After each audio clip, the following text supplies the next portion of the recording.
Everybody get up, it's time to slam now. Come on and slam, and welcome to the jam. Come on and slam, if you wanna jam.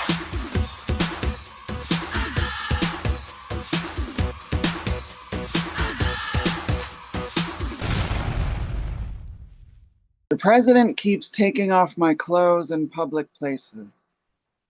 He's calling all his friends, red-blooded faces, and pointing out my naked parts. The nicknames he conjures for his favorite bits are nonsensical and obscene. Mr. President loves when he can see all of me in the public square. My juicy ass is making him salivate. But what he wants is to cover it with Post-its sporting quotes from richer men. The president is coming into a Big Mac wrapper when he eyes my tits. Clamoring for this clam, Mr. President waits in the corner of my living room. He keeps peeling the skin from around his eye sockets, trying to get a closer look. I went brain dead for my old god. He didn't talk much, but his dust filled my lungs. It came in the wind of manic impulse, in the smile of the dealer, and dried all the words I tried to spit out. Prayers to the old god came out in beads of sweat. Every breath began to rattle, a sickly psalm, filling the basement I used in. Shriveled body that I became begged to sit in his aura, and I was rendered meaningless through repetition, praying with bottles and foreign objects and mucous membranes. When I was finally empty, the only thing left was to turn to blood. I was so wet just under the skin, cloaking the dry rot. I thought blood would fill me up. This new god split me open, pouring over the minutia of tourists passing by.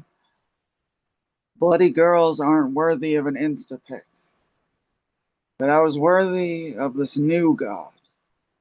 Together, we'd indict my flesh in search of the cosmos. Realizing that I was a pre-universe, trans-dimensional entity made me hungrier. I was hungry to get pregnant or to teach humans how to die better. I don't think it was worth it, trying to wear the truth, the purported truth. I doubled down on painting over the dirty sidewalk.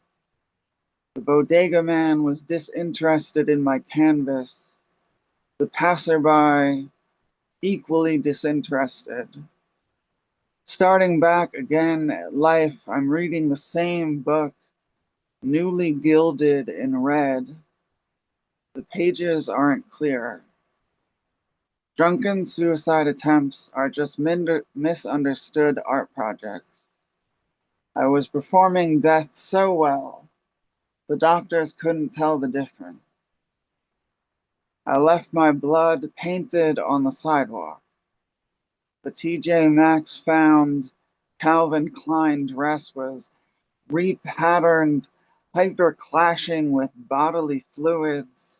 Angel of the apocalypse realized she was redundant, but put her provocation back in the bag she purchased from Nordstrom Rack when she was trying not to be so fucking depressed. Pink gunmetal. That's a color in the States. Knife. Sharp as fuck. Straight from Amazon. I couldn't believe how much truth was let out. I thought about writing a poem with you, but I was afraid it'd be so hot and sexy that I'd have to seduce you. It would be so good to you that you might get addicted and think we should get married, and I've been there, done that twice, realize it's not for me, so then I'd have to kill you. Basically, I'm non-violent, which basically means I'd have to love you to death. And I'm twice your age, so I'm trying to forget the idea I'm riding the A train on a Sunday afternoon looking for poetry. The gypsy woman across the aisle nods 3 times. Our third eyes connect like some past and future should at the same time. Best destiny has me wondering what she meant. Although beautiful, gibberish was all that uttered from her mouth. Only her smile was translatable. Now I find myself wondering if I should forget or just chalk it up to a Twilight Zone moment. I prod my muse with the cannabis and Brooklyn lager, trying to squeeze verse from my pen. My woman says I'm sexist and only write about women's pain and sex lives. I consult my feminine side. She's seeking psychiatric help, thinking she's a slut. Maybe that's why her pain works well on paper. Actually, women hold power between their legs that men would kill for. This secret be written in scriptures between the lines. We only read the King James Version. What was he to know? Free sex was illegal. The ankh of life replaced by the cross, blocking third eyes forever to those enslaved by time. Mr. Cacophony has a cast iron calliope with keys of the finest polished bone. His smile is a catastrophe crafted in a calamitous factory. He has a jet black hat with a broken buckle, eyebrows made of twisted wire, and eyes that scream insanity. You can see his bare ass through his tuxedo tails as he prances up and down, penetrating the air with his baton. He's come to scrub my ear canals with his bristle brush. 100 jingles jangling in my brain. I can't keep him out because he's already in, taking up a residency in my skull. He comes marching boldly down the main street of my mind. He sings his song about how much I suck, a full-throated caterwauling all hours, all days, thumping like a heartbeat out of control. He pounds 2 enormous bass drums with his feet. Boom, no shower. Bang, no food. Crash, I get no sleep. Screech, I'm tired. Whiz, I'm hurting. Zip, there goes my hope. He screams at me because the day ends in Y. Wants me to hate myself for all the things I always forget, how I just can't get my shit together. My pain, his inspiration, my guilt, his glory. I remember peace, I think, but not today, not now, not this week. Today I'm at home for a private audience, strapped to my chair again, forced to listen to his aria of exquisite agony. His foul lyrics are soul pollution in sharps and flats, but the notes are always wrong. A sickening symphony of suffering, major trauma in D minor. When I'm gone, and my last broken bell has rung, will he slip into the silence? Will it finally be still? Welcome to America. Oh, that's right. You already live here. But have you ever been made welcome? The dollars you earn from the 80 hours a week you work infuse the bloodstream of our economy. Buy groceries just like me to feed your family. We're the same. Building lives and communities. You are embedded in this fabric. You're an ingredient in the soup, a weaver of the collective unconscious that we all add to. You are an American. The fruits of your labor are braided into the network around you. You work, you live, you grow, you give. So why are we still arguing over walls and the need for ice? The world runs on fear. Fear of what you will take, fear of losing some theoretical benefit of having been born here. I say screw all of that. Welcome to America. I'm glad you're here. You make my world broader and deeper than my original geography. Your presence enriches me.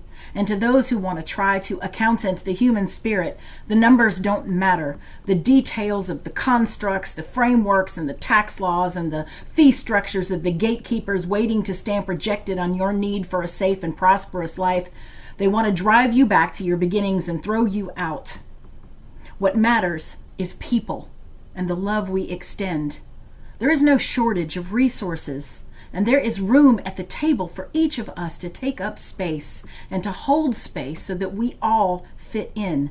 Let me say it again. This is important, so please listen. If I hold space for you, and you hold space for him, and she holds space for me, then all of us have the space we need to be in all of the spaces we wish to be, and that's the truth of a free country. So welcome to America.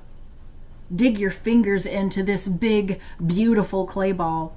If we shape it together, we can make it better. All of our hands creating new pottery.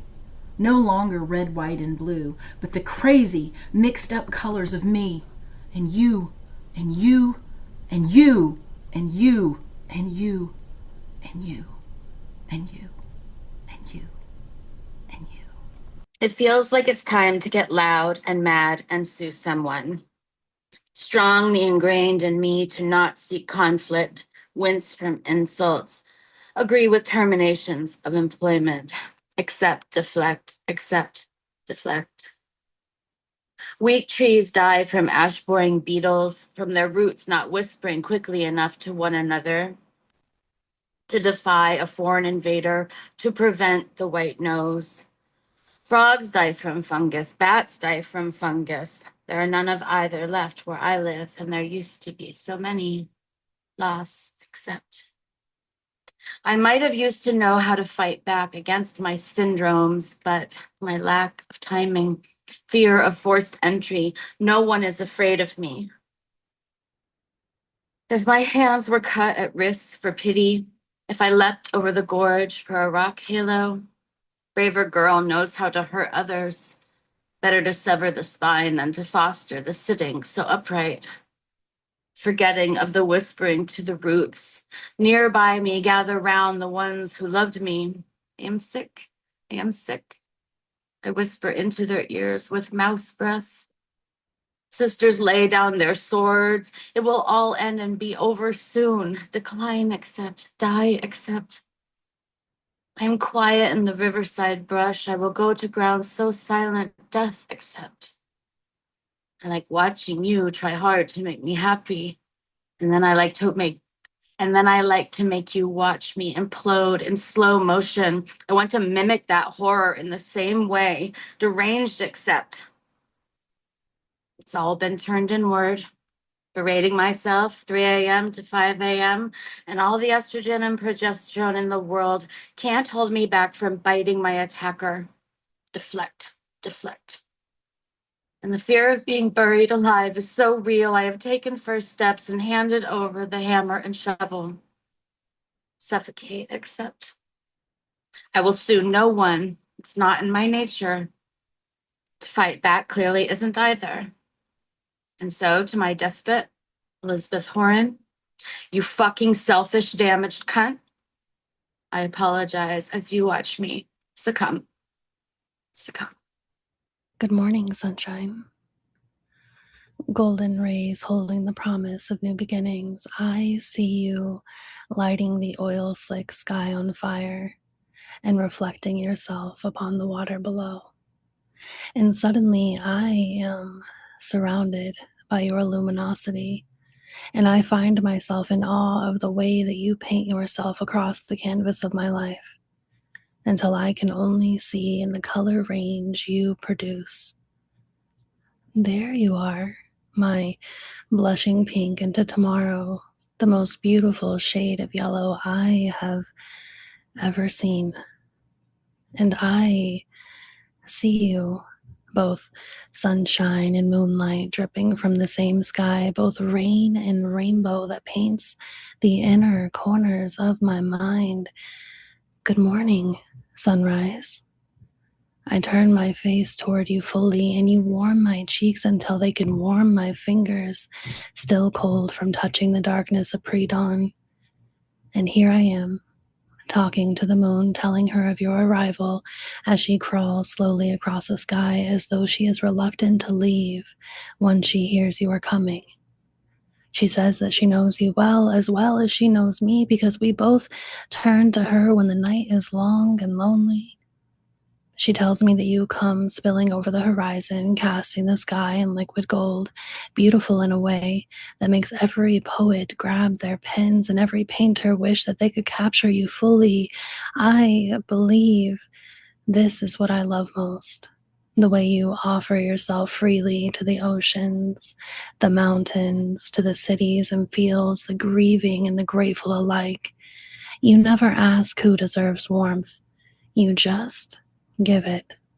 And that is why I wish for you in the quiet night, Mother Moon standing guard as my only witness, because no matter what darkness I have walked through, you are proof that new beginnings are promised as long as there is a tomorrow after today.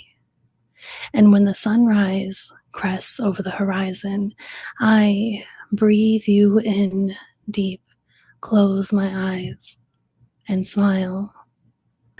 There's a rumbling in the air that says you just don't care, saying you just think we should forget about it, living in a culture of selective amnesia. But I'm not trying to forget. Maybe that's why I was sent to jar your memory, hoping that the truth will set you free.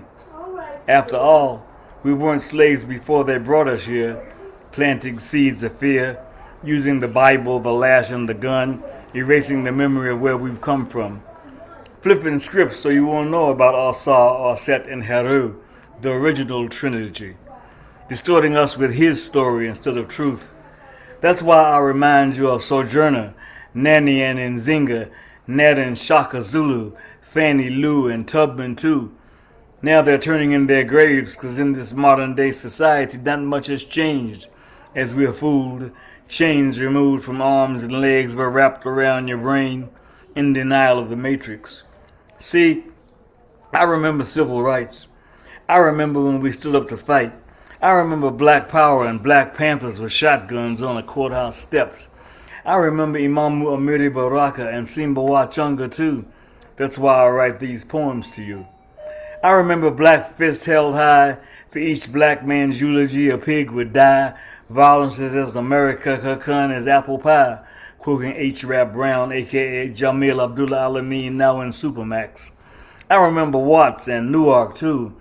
BLA, Asada, and New African freedom fighters who fought for me and you. I recall George and Jonathan Jackson. I write this poem for Fred Hampton. Murdered while sleeping in his bed, Chicago pigs filled him full of lead. I remember Geronimo Pratt. Now let's get down to the bare facts. America is in denial that there are black freedom fighters here, but there are at least 69, and I'm not talking sex. There's plenty of reasons to be vexed. No telling who they'll lock up next. I'm not talking about your everyday criminal, but those who made a conscious choice to stand and fight, or framed by the viciousness of COINTELPRO, chained up, locked down, never seeing daylight. Some in solitary confinement 40 years or more. No contact with the outside world nor human touch. Locked away longer than Mandela. Locked away longer than those convicted of the laws called Rockefeller. I remember when Philadelphia's No Good Good moved on John Africa and the Move family. See, a lot of you have forgotten about Mumia Abu Jamal, but he's only one of many standing tall behind the wall, like Oscar Lopez Rivera, Rochelle McGee, Sekou Odinga, Russell Maroon Schultz, the Angola Three, Leonard Stewart, Matulu Shakur, Jalil Muntakim, Leonard Peltier, Herman Wallace, and Abdul Majid. Just some of the new African warriors captured that need to be freed. So now you've been informed. Since you've heard some of the facts, I'm giving you the contacts. Here's what you can do.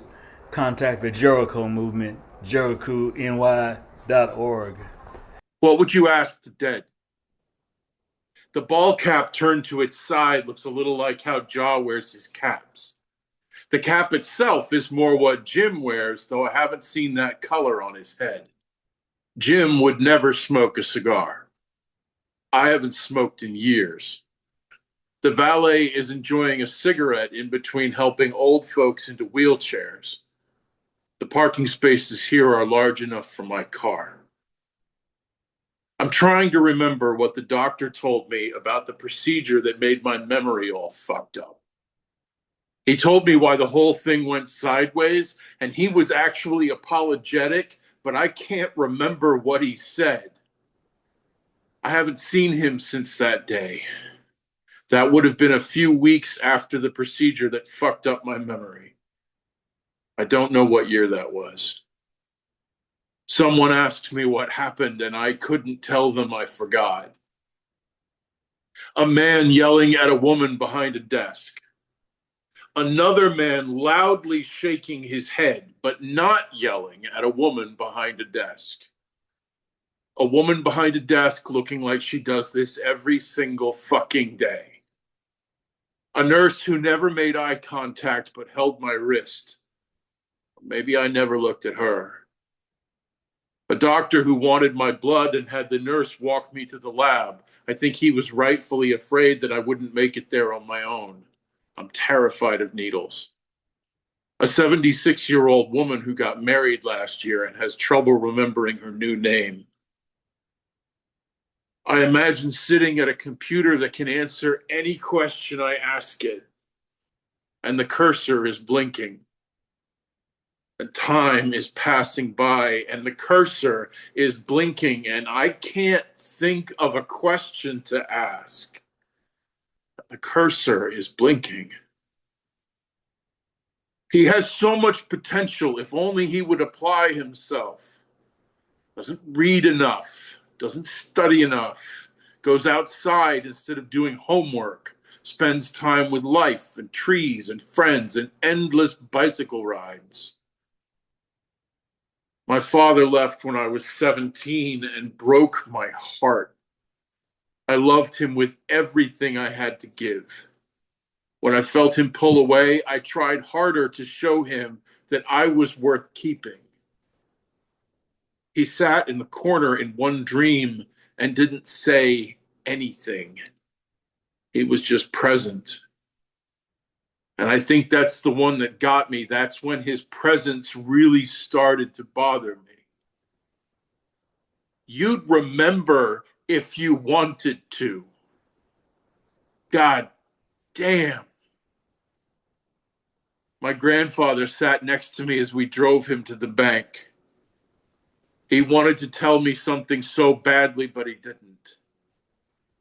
I wonder if he didn't have the words or the courage. Is that harsh? If I could speak to him again, I'd ask him if he healed. Could he heal? Did he ever escape from the chair in the front room where he waited for his mother to come back? Can my memory heal? Can I?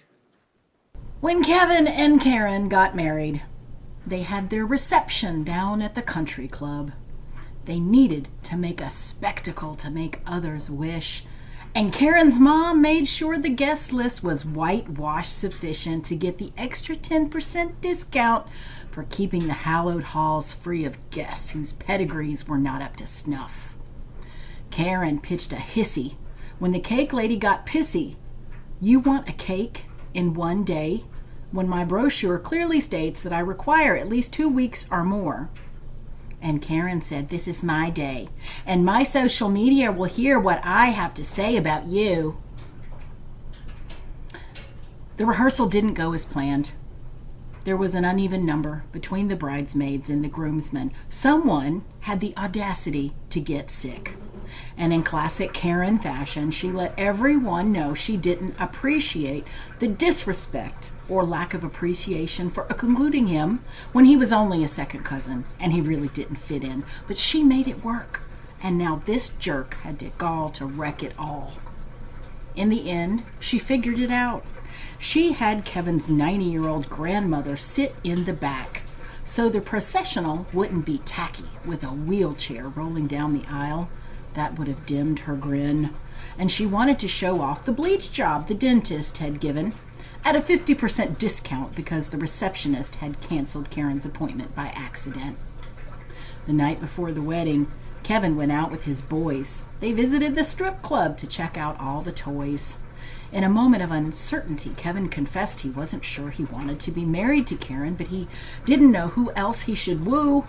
After all, her folks were rich, and wasn't she the best he could do? I don't think I could find anybody richer, do you? His buddy said, hey man, just put in your time.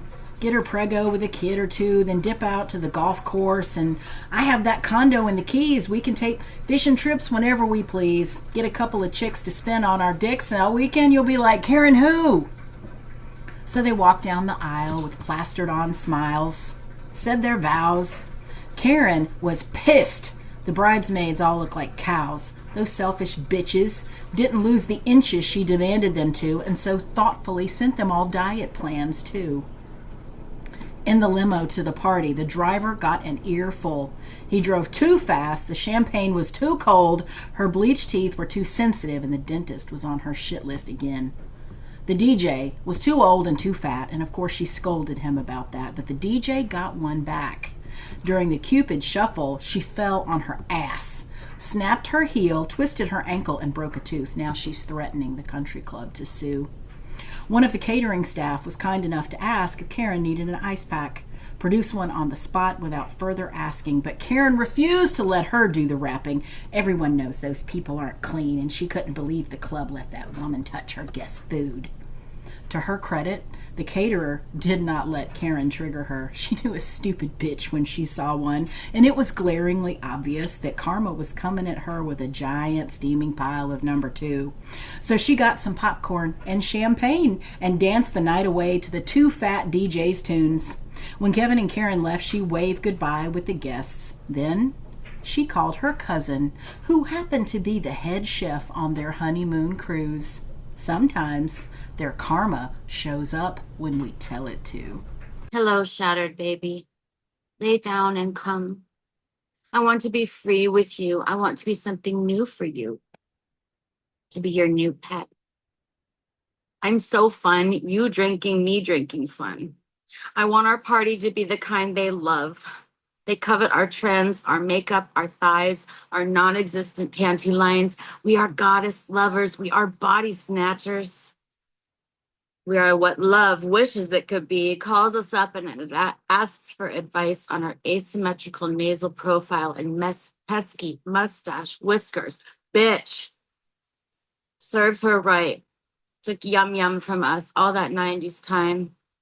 We are the light bright ponies, lip sync karaoke twins, short skirts, Timberlands, hot as hell, white light, blackjack, tattoos, rosy rivet, holsters for our whips on hips. Lesbians? Hell yeah. You butch, me femme, all tongue. Both of us, both of them. Can I get a yes, ma'am? Shattered baby, Lisbeth lovely, tongue pierced kitten purr, purr little whisker pet.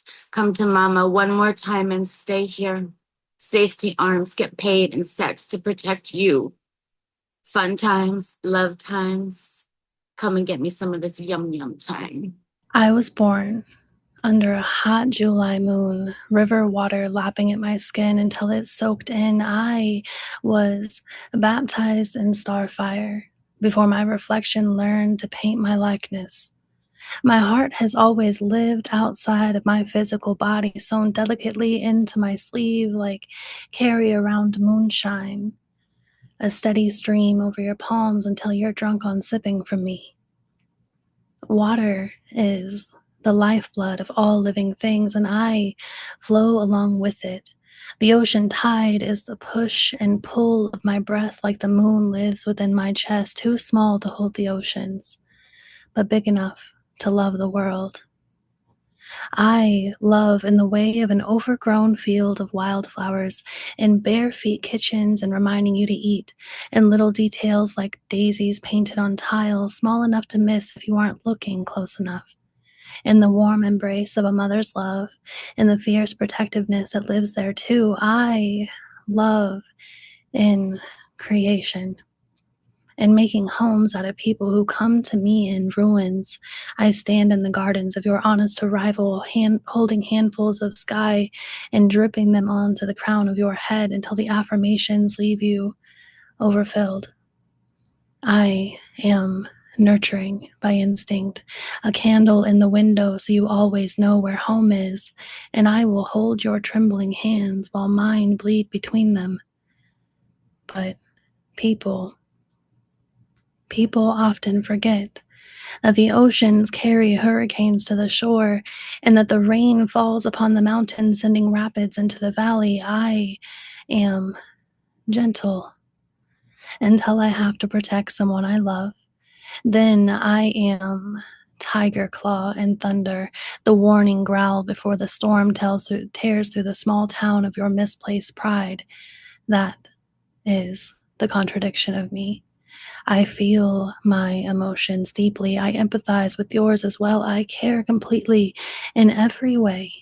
I am as deep as the ocean, as strong as the mountain, as pretty as the meadow, as pure as the snow. I attach memories to everything.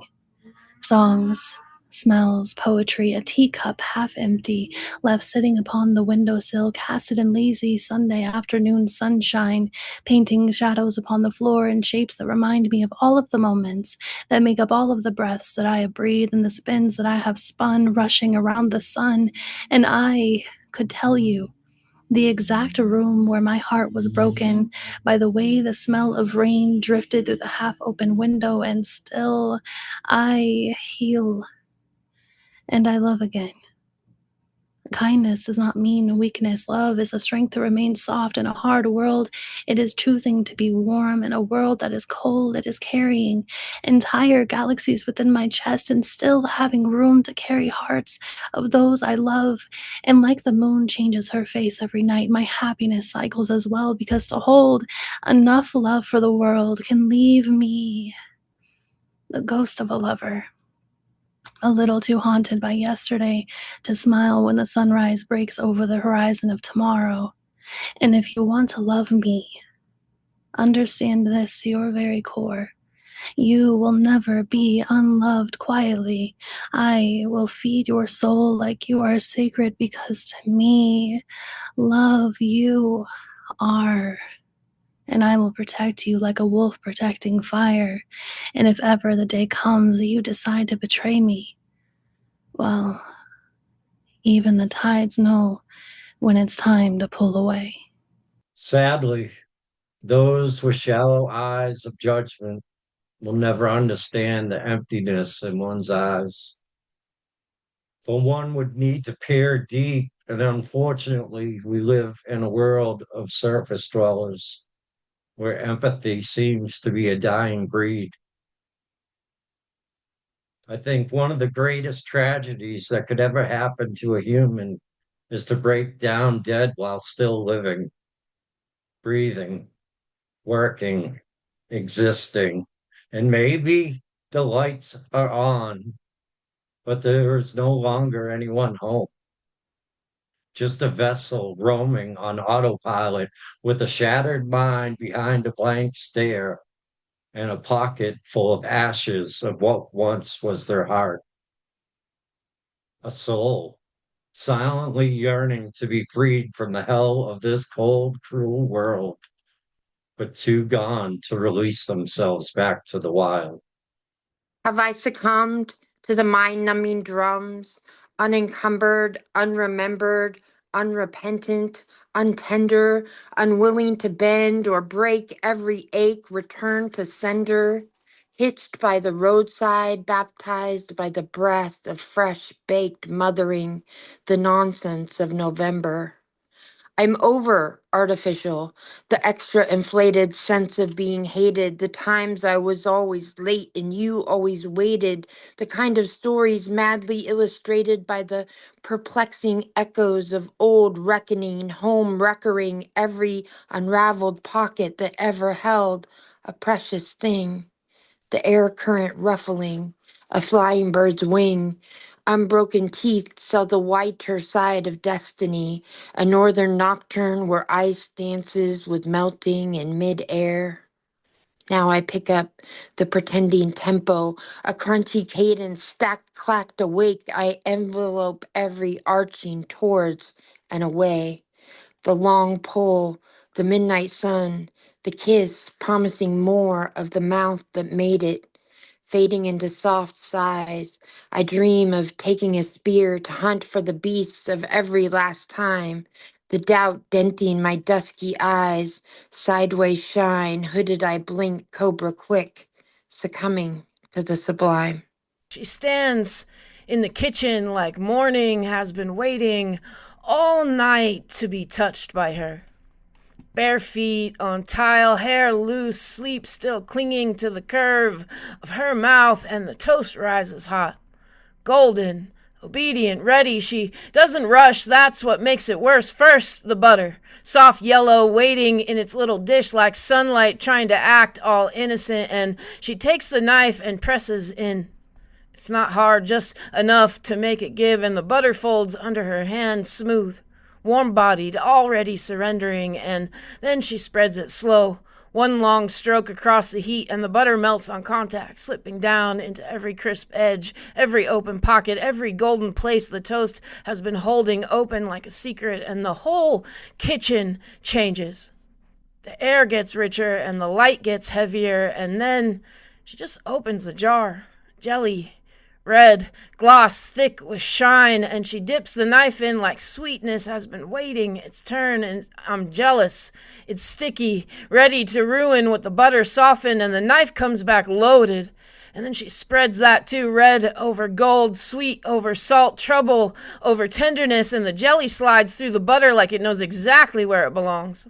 Swirls into it, stains it, turns breakfast into a small bright sin nobody says grace over. I watch her wrist turn, I watch the toast soften, I watch butter shine beneath the jelly like daylight caught under a tongue, and she lifts it. Her lips part, and God, not the church God, but the old one, the kitchen-like God, the body knows before language God, leans in. The first bite breaks, soft crunch, warm breath, butter and jelly pressing together against her tongue, and the salt. Sweet, its heat, a little red catches at the corner of her mouth, bright and shameless, while butter glosses her lower lip like the sun could not help itself, and she feels me looking. Of course she does. She smiles around the bite like a woman who knows exactly what she's doing to a room, and then she licks it away, slow enough to make the air forget its job, and her thumb finds the sticky place where jelly spilled and butter melted through, and she brings it to her mouth. Not hurried. Not innocent, her tongue takes the sweetest back like it belongs to her, and takes the butter too. Like everything soft, warm, salted, shining has always belonged to her, and I stand there useless, wanting to be the heat, the butter, the red trouble spread opening over something golden, wanting to be what she bites into when she's hungry and does not apologize. She takes another bite. Jelly glistens on her lip again, and this time the butter shines underneath it, soft gold and beneath red flame, and she leaves it there and lets it shine. Lets me suffer, and then says, "What?" Like she's not just turned the whole kitchen into a mouth, like she's not taught the toast how to blush, and outside the sun claws its way through the blinds. Gold stripping her shoulders, her throat, the hand still holding what is left of that ruined little breakfast, and she takes a final bite with her eyes on me and chews slow. Swallows slower, then drags one finger across the plate where the jelly has spilled red through a shine of melted butter, and she tastes that too. And the room goes quiet, not empty quiet, but full quiet, the kind of quiet after a match is struck, and the kind of quiet before someone says, "Come here." Kind of quiet where even daylight backs up against the wall and watches, because she is not eating toast anymore. She's teaching hunger how to behave, but buttering it first and sweetening it after, and frankly, she's just refusing to behave at all. I am a professional overthinker. This is a profession that has grown into an obsession for as long as I can remember. I am very good at overthinking, but it makes me feel like my sanity is sinking. I thought that I was on a ship that was made to be strong, but I guess I was meant to be at war with myself while trying to find peace all along. I am a consequential thinker. When I make a decision, I acknowledge all that can go wrong before what can go right. This makes me think it's not worth putting up a fight. I would come to find that I'm always wondering about several scenarios that could take place instead of focusing on one the entire time. What fails to escape my mind is the possibility that the cons outweigh the pros. I have a bad habit of reading between every line until I no longer feel fine. I suffer from WCSS. It is better known as the woulda, coulda, shoulda syndrome.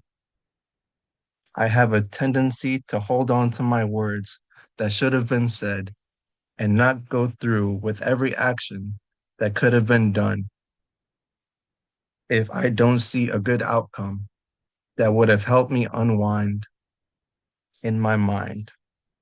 If I had $1 for every time I thought too much, I would be rich. It's like I get an itch to never settle for the simple answer. I find difficulty as I fail to find precision while making a decision. I wish I could say that doing this leads to a moment of bliss and a hefty salary, but in reality, my time is what's being spent. We see you in plain sight. Who do you think you are? What gives you the right? How do you think it makes you tough to throw your fist at us? You yell, stomp, cuss, fuss. Tell me, please, what that did for you. Can I ask you now, who taught you that? That it was okay to throw your fists when you don't get your way. We know you know it's wrong because when the rest of the world is standing around, you mind your P's and Q's and smile like nothing's wrong. But behind closed doors, you yell and show force and destroy the flowers like a weed killer with deep force. But just so you know, the world still sees you, the things you do. For she wears the abuse in silence and on mute. The way she lowers her head, speaks under her breath, with stutters in her words and approaching the world with a lowered turn. The world sees your abuse when just the slightest of thing makes her gasp and jump 10 feet with eyes scared and deep. And for every time it takes place, the world sees her lose herself a little more each day. Please know it won't last. One day she will see past all the lies and insecurities, past all the hate that you did create. And so you know, at first you will think you won because she is used and abused. But before it's done, she'll shine through because she doesn't need you. For each trigger that you created, she will overcome them in her peaceful state and shine bright like the moon does at night. She will check them off one by one until the list is completely done. And on that day, she will look up, look around, and find her life has not only began again, but is as close to normalcy as anyone else around her entirely. There's something about four-letter words that can bring out the extremes in emotion, but let me cook a word in your skillets that you're probably not thinking of. 4 letters that carry such a positive energy and can be understood in context universally. 4 letters that could comfort one to the sounds that remind one of home. 4 letters that can unify an island nation in a bold exclamatory affirmation. Wepa. Wepa is the Puerto Rican version of Marco Polo. I promise you, nothing unites two strangers together quite like yelling Wepa in certain public settings. Yo, Wepa is the Puerto Rican version of let's fucking go. Like when something is going your way, you just can't help but say Wepa, like today is gonna be a good day, Wepa, or I have enough money to make it to payday, Wepa. Wepa is the Puerto Rican version of Eureka. When you're trying to find some shit, it's been a hell of a struggle trying to get to it, but when you do, you know that there's only one thing to do, and that's to belt out a good Wepa that Carlos Beltran would approve. Wepa is the Puerto Rican version of damn. Like when you're appreciating every nuance of your lover and you're knowing that there is absolutely no other, or mayhaps you're venturing in the woods and can't help but get a sigh relief from the hood. You just can't help but mutter, Wepa. Wepa, however, is not the Puerto Rican battle cry. We can discuss Puñeta in a completely separate poem because it sure as hell deserves its own spotlight. In layman's terms, Wepa is the Puerto Rican version of Super Mario's Woohoo! Or Macho Man's Ooh Yeah! Or Rick Sanchez's Oh shit! Or Stone Cold Steve Austin's Oh hell yeah! Or Austin Powers' Groovy baby! Yeah! You get the picture? Cool. Wepa. The first minuet taught me caution, the silent art of seeing red before it stains my hands. Oh, how I wandered blindly, so willingly into the night. The second, a cotillion. Each spin birthed a silhouette, each one darker than the last. Her gaze became the sharpened mirror, catching every flaw I'd flee. Every step a quiet judgment, every pass a darker me. The third, my beloved saraband, reduced to almost touching. Fire pressed into formality, desire folded into decorum. She awakened the peak of me, the man who knows at last, the quiet grief I didn't recognize, until her absence carved its mark beneath my eyes, behind my heart. I carry all 6 shadows that haunt the same heart. I keep the rhythm still, and I waltz alone. But no hand rises to meet mine. Yet the ballroom lingers. Lights gather at the edges, not empty, not done with me. Amor fati. Certain hours belong to the wet boys, rotting in the next room. The pullout is unfurled. The pipe's orb is still swirling of its own accord. The meth hasn't taken our teeth yet. Certain hours belong to the dead. I hand them minutes through the door. Wood creaks against my back. It's just my eyes blinking. I'm trying to watch porn on my phone. A stranger whispers from the closed window, the horrid curtains. They want to eat my flesh. Certain hours belong dead. Too often 2 a.m. is left out catching all the rain. A wet girl for the wet boys. Certain hours belong, and some don't. She is sitting cross-legged on the floor, cradling nothing. Maybe a plastic doll, and crying over another problem no one can fix. I was and will always be a runner. I learned to fight the world by flying. Little girl would run and everybody chased after her. Until they didn't. There wasn't a single tree I didn't want to climb. No lake bed I didn't want to bury my face in. Even then, I was looking for new ways to cover up this incorrect body, this maladapted creature. Before the family broke, we'd go to the park. And there I'd run like a dummy into oblivion. Run, dumb girl, run. Oh, look, tree. The undiagnosed ADHD was just glowing pond water, and the stream emanating outward further into the wood was the way my father used to look at me. It hadn't taken long to get lost. The forest swallowed me, the stream I followed only flowed inward, Enter the swan. My child eyes could hardly hold the splendor. I wanted to be her, and she knew it. My curiosity was not armor enough, and she knew that too. Maybe she was the swan queen, or a swan mother like I could never be. It undoubtedly was my impertinence, my imposition, my wrongness that offended her. First came the honking. It might have well been the horns of war to my tiny ears. Her Majesty was ready to tear this little wrong creature apart. The offensive posture of her wingspan froze me in wonderment. Her beauty was enough to die inside of. I didn't know enough to be afraid, and when she charged, I still wouldn't move. Enter the father.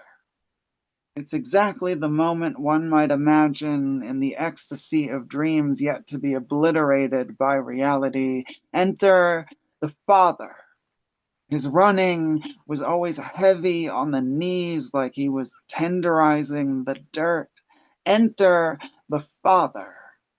He waited a month to call after the psych ward. Enter the father. I think there was a time when he was proud of me. Enter the father. When he chased the swan, exited stage left, the danger was gone, and neither of us changed.